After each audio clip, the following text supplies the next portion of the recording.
এবং গো এই শোন, 1 কাপ ডুবু ডুবু করে চা দেয় আর একটা ফলস কাপ। এখানে তো নেড়ে বিস্কুটটা পাওয়া যায় না।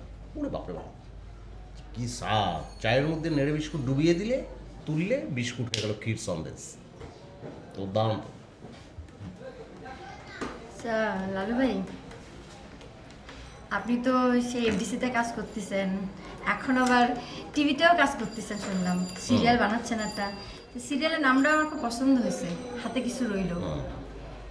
তো এই জায়গায় তো আমি আপনার সাথে কাজ করতেছি নাকি? কি আশ্চর্য, কি যে কথা বলছেন আপনি! এই যে সিরিয়ালটার নাম দিয়েছে হাতে কিছু রইল, এই কিছুটা কি? এই যে লালুর হাতে কিছু রইল, সেই কিছুটা কি? কিছু সমান সমান সানুর, বুঝতে পেরেছেন? লালুর হাতে সানুর রয়ে গেল। তো সেই সিরিয়ালে আপনি থাকবেন না তো কে থাকবে আমার একটু বলুন দেখি। আপনি তো অবশ্যই থাকবেন। আমি সিকোয়েন্স লিখছি সমান সমান। ও হ্যাঁ, এই যে এত সিকোয়েন্সের পরে সিকোয়েন্স লিখে যাচ্ছি, শুধু সানুর এসে যাচ্ছে। আমি এত চেষ্টা করছি যে গল্পটা অন্যদিকে নিয়ে যাবো, কিন্তু পারছি না। কি করবো বলুন তো? তোর আপনি কি একটু বাড়াই করেন, সানু সানু। আপনি কি আমার এনে লিখতেছেন না কার এনে লিখতেছেন আমি বুঝতে পারতেছি না। সত্যি করে কন দি, তার নামটা কন দি, আপনি কার এনে লিখতেছেন? আমার এসব লাগবে না, আমি চরিত্র করতে পারলেই খুশি। করবেন কেন করবেন না? অবশ্যই করবেন। এই চরিত্র যখন আমি লিখছি এবং নামটাও দিয়েছি গোপনে, হাতে কিছু রইল, কিছু বলতে যে কি বোঝাচ্ছে সেটা তো আমি জানি, আর এখন আপনি জানেন।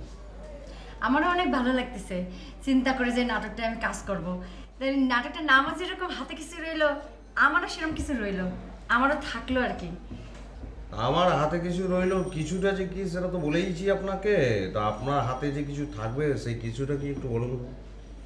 সে কিছুটা আজকে কব না, আগে কাজ করি তারপরে কবানি। ওই সেই মূলটা ঝুলেই রইল।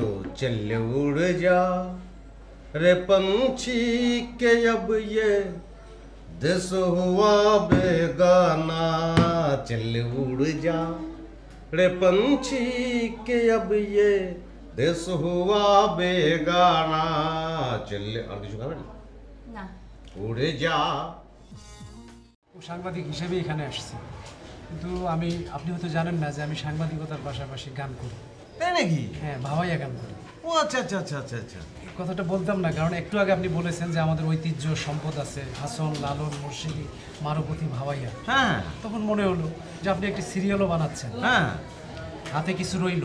হ্যাঁ, তো এই সিরিয়ালটা যদি আমার একটু নেন। নিশ্চয়ই কাজ করবেন আপনি, যদি আপনি দয়া করেন। কোনো সমস্যা নেই, আপনি অবশ্যই কাজ করবেন। ভাওয়াইয়া যেহেতু আপনি জানেন, এই বিষয়টাকে আমি কাজে লাগবো। আচ্ছা, একটা গান শুনি তো দেখি, মানে ব্যাপারটা কি। কিন্তু তার আগে বলে রাখি যে এই ভাওয়াইয়া গান নিয়ে কিন্তু ইতিমধ্যে আমি দেশে বিদেশে অনেক প্রশংসা কুড়িয়েছি। আচ্ছা তাই নাকি? আশ্চর্য, আমি আপনার নামই জানি না, এটা তো অন্যায় হয়ে গিয়েছে। ঠিক আছে, প্লিজ একটু একটু আব্বাসুদ্দিনের একটি গান। হ্যাঁ হ্যাঁ, নিশ্চয়ই নিশ্চয়ই। ও মোর কালারে কাহালা, ও পাহাড়ে সকি ইহিলাম বাড়ি, কলা রইলাম কালা সাহারি সাহারি কাহালা, কহলার বাড়ি সাহায় হিরিল সে না বাহা আহারি রে, ও মোর কালারে গে যান গে যান গে যান।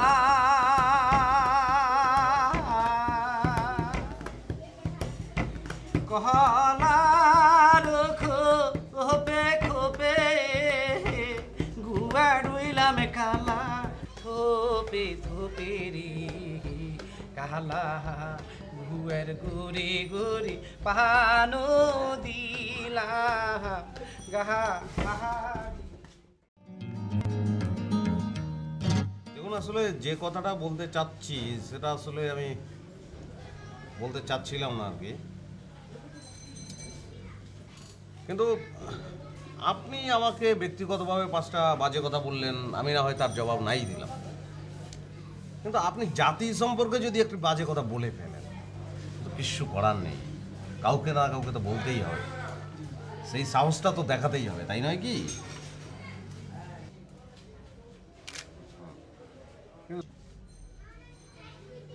মতিউর রহমান ভবানীপুরী মানে ওনার প্রতি আমার শ্রদ্ধা অগাধ, সে বিষয়ে কোনো সন্দেহ নেই।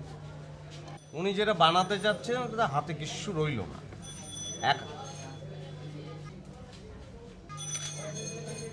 এখন এই কথাটা উনি কেমন করে বলছেন, এই কথাটা উনি কেমন করে বলছেন, এটা তুমি বলতে পারেন? হাতে কিছু রইল না মানে কি? উনি বলতে যাচ্ছেন যে এই জাতি বিশ্বাসঘাতকের জাতি, মোনাফেকের জাতি, কথাটা কেমন করে উনি বলছেন?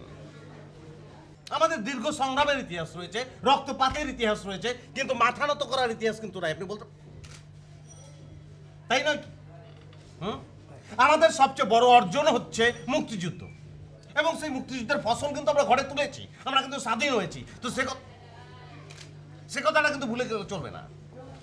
আমি শুধু এই কথাটা বলতে চাইছি, কি নেই আমাদের? আপনি কালচারের দিকে আসুন, আমাদের যে সংস্কৃতি কি নেই? একটা লালন গোটা বিশ্ব খুঁজে কি পাওয়া যাবে বলুন? পাওয়া যাবে না। পাওয়া যাবে আচরণ, পাওয়া কিন্তু যাবে না।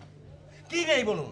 ভাটিয়ালি, ভাওয়াইয়া, জারি, শাড়ি, মুর্শিদি, কোনটা নেই আমাদের? আপনি আমাকে বলুন। সেক্ষেত্রে আমরা যদি এখন বানাই যে হাতে কিছু রইল না, হবে হবে না।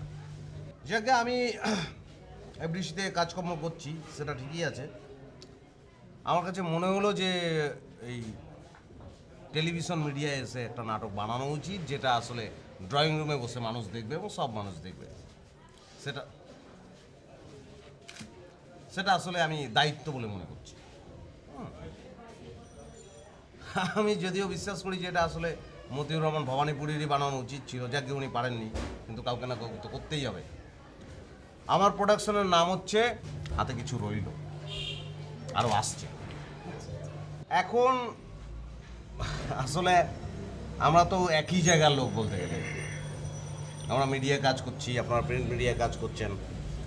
আসলে সম্পর্কটা তো ওতপ্রোত, যে রিলেশনশিপটা আমাদের মধ্যে সেটা তো আসলে অঙ্গাঙ্গী। তা আমি আপনাদের কাছে স্বনির্বন্ধ অনুরোধ রাখবো যে আমাকে আপনারা একটু সাহায্য করবেন আর কি, যে ছবি তুলেছেন, লেখাগুলো হলো, তো সেটা যাতে ছাপা হয় সেই ক্ষেত্রে একটা হেল্প চাচ্ছি। মানে সবাই মিলেই আমরা কাজটা করি কি।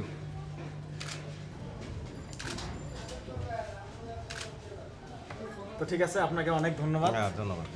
দেখি আপনার জন্য কি করা